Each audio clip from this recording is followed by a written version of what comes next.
When I think about materials like aluminum or lithium, that's where the most significant disruption would occur. With products like steel rebar, the Chinese have a competitive edge due to their subsidies. It's not that we can't produce these ourselves, but an abrupt end to these supplies would cause a major shock. However, as you move up the value chain, like with high-end chemicals, mid-tier chemicals, and automotive components, the impact becomes less pronounced.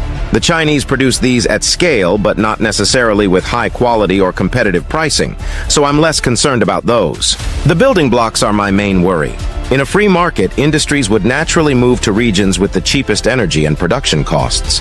While the raw materials are spread globally, the U.S. has the cheapest electricity due to its favorable geography for green technology, the lowest cost natural gas, and high-quality coal.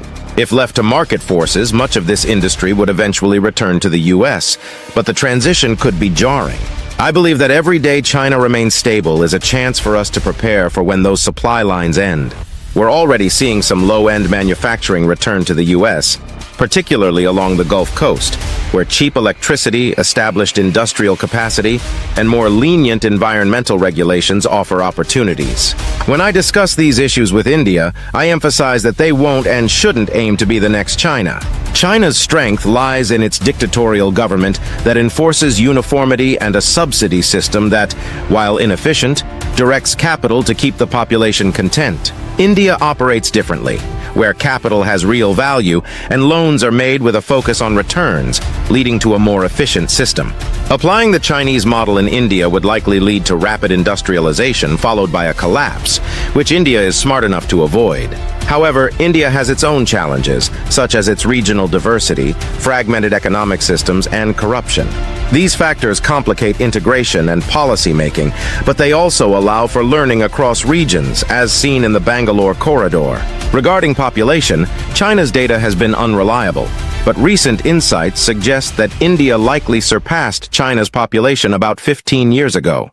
We've been moving toward this new global order for a while, and China's peak in areas like car sales and copper consumption may have occurred as early as 2017 to 2018. Demographically, China's situation has been deteriorating for decades, with birth rates likely falling below the U.S. rate in the early 90s. As for Russia, their current frontier is vulnerable, and their strategy has always been to secure borders by expanding to defensible geographic constraints. The demographic challenges facing Russia today are severe, with a population decline since the 90s that makes recovery impossible.